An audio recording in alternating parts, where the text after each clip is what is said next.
All right, let's get into my Harvey Hot Hand. Last week it was rough. I'll admit it. Someone even called me out. It wasn't so hot. You're damn right it wasn't. This was my worst week in a very, very long time. I had 4 weeks last year where I went 1-4. I also had 4 weeks where I went 4-1 and had 1 week where I went 5-0. I think this could be one of those weeks where I go 4-1 or 5-0. Let's jump into week 2's edition of my Harvey Hot Hand with the first pick. Jets at Titans. So this one, I think it's time for Aaron Rodgers to look like Aaron Rodgers. He looked completely lost. He only threw it to the left side of the field. There's a whole other side of the field, Aaron, that you could throw it to. Maybe try doing that. I think against a defense of the Titans that looked pretty good, albeit it was against Caleb Williams, who didn't look all that great. I think Breece Hall will be better. I think Allen Lazard is already in midseason form, so he's going to be pretty bad. But you have Garrett Wilson that you could dink and dunk it to if you need it. You also have Mike Williams, who we may not see for a very long time. Tyler Conklin's not that bad, and your defense should be much better against Will Levis, who barely looks like an NFL quarterback. I'll take the Jets to win,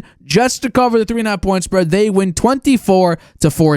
Steelers at Broncos. This one I love, absolutely love, because what we saw in week 1 is the offensive line can't hold up, and Bo Nix is already seeing ghosts. He threw into triple coverage on that last interception. Did he make some good plays here and there? Yes, he did. But overall, I think the Steeler defense showed something against the Falcons offensive line that was graded in, I think, even the top 5 by Pro Football Focus to enter this season.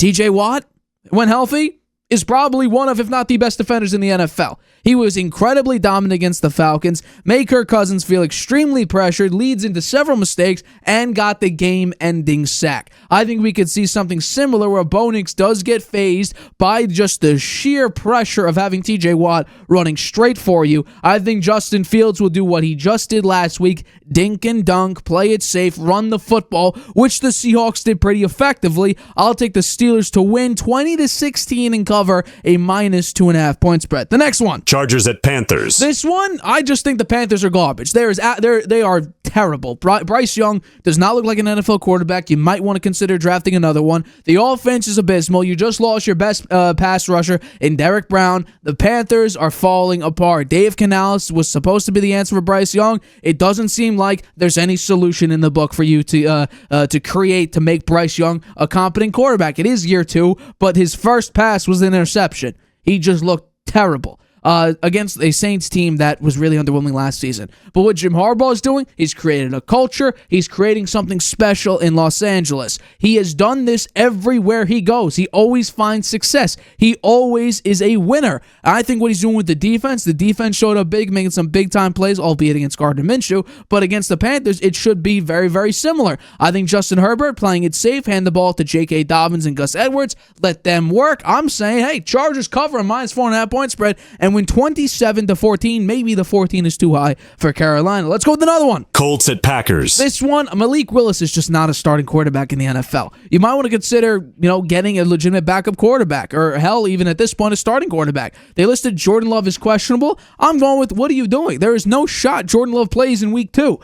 So I'm saying if you're going up against Malik Willis and what we saw already from the Colts going toe-to-toe with C.J. Stroud and the amount of talent they have, you look at the talent comparison between the Colts and the Texans, and you would say that the Texans are far superior to the Colts, and it was a 2-point victory for the Texans. I'm saying against a Packers team, yes, well, they did make some good plays against the Eagles. I think with Malik Willis at quarterback, it's going to be ugly. He's trying to speed learn a playbook. He's trying to speed learn an offense. That's not going to work out very well. Anthony Richardson is probably a one-of-a-kind specimen. Back foot, leaning backwards, falling back, essentially throwing it 63 yards in the air. It's incredible. I'll take the Colts to cover a -3 points, but on the road, and win 23-10. And the final pick, this might be the one that gets me, but Bengals at Chiefs. I'm going with the maybe soon to be 3-peat champion Kansas City Chiefs. Joe Burrow does not look good. I know a lot of people saying, why don't we criticize Joe Burrow the same way we do Lamar Jackson? We did earlier this week, and I'll do it again. He does not look that great. He really doesn't. Jamar Chase was on a snap count. It didn't look pretty. T. Higgins out. Offensive line, not that great. Defense, the Patriots just ran through the Bengals at ease, and I think we could see a similar situation right now. I'll also add, can the Bengals stop giving the Chiefs bulletin board material? Jamar Chase saying that the Bengals are the team to beat in the AFC. And then you also have Cam Taylor-Britt calling out Xavier Worthy by saying, and this is a direct quote, speed. He can run straight. He can't do too much else. So that's about it. If you put hands on him, you're going to stop his speed. So basically, get your hands on him. Well, how was he used? There was a blown coverage, actually. When Marlon Humphrey tried to jam him at the line, he just blew right by him and ended up scoring a 35-yard touchdown. And they opened up Xavier Worthy's NFL debut with a nice little end-around jet sweep that there were 9 blockers ahead. So guess what? You didn't touch him. You didn't put hands on him. You're not going to be able to stop him if you do that because the guy runs a 4.21? He flies across the field. Fully expect Xavier Worthy to score 1 or 2 touchdowns in this game just because the Bengals love giving the Chiefs bulletin board material. And on top of that, Joe Burrow just does not look great. He does not play well in September. He is. I think they have 1 win since Joe Burrow got there. Zach Taylor has 1 win in the first 2 weeks. It's not pretty. I'll take the Chiefs to win and cover a -5.5 point spread. They win 30-20. I'm curious though. What do you think of my week 2 Harvey Hot Hand picks? Are you more confident than you are in my week 1 or less? The reaction doesn't. I thought your picks were okay last week. You just ran into some unexpected difficulty there. That's true. And the week 2 looks good to me. The one game that I would question, where I thought there were easier picks to have, is the Colts Green Bay game. I think that could be. You're trusting Malik Willis? Well, I just think Green Bay at home. And the Colts, Malik Willis is their quarterback. I know, but they have a decent running game. I mean, Joe Mixon ran all over the field, and it was a 2-point victory. Yeah, so but they have I'm CJ talking Stroud. Green Bay has a decent running game. I know, but what I'm saying is that the Colts just played the Texans. Joe Mixon just ran all over the field. Malik Willis could run the ball too. I mean, they may give up on the pass and just run and let the quarterback run too. I think San Francisco over the Vikings could have been an easier pick. Dallas Too over high. the Saints, I think, could have been an easier pick.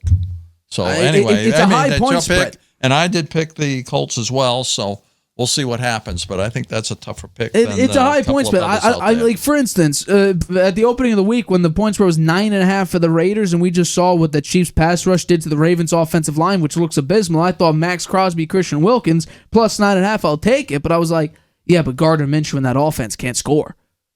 Yeah. So if Mahomes could just dink and dunk and they could run it right through just like the Chargers did. So I was thinking about picking that, but 6.5 maybe. I was thinking about Bucks plus 7. And then all of a sudden some of the Bucks players start dropping like flies. But yeah, Harvey Hot Hand brought to you by Dr. Squatch, drsquatch.com/Nathan Harvey. $10 off orders of $20 or more for first-time customers. Thank you for helping out the show, supporting the show. Also, you can use the link in the description. It's the first link there.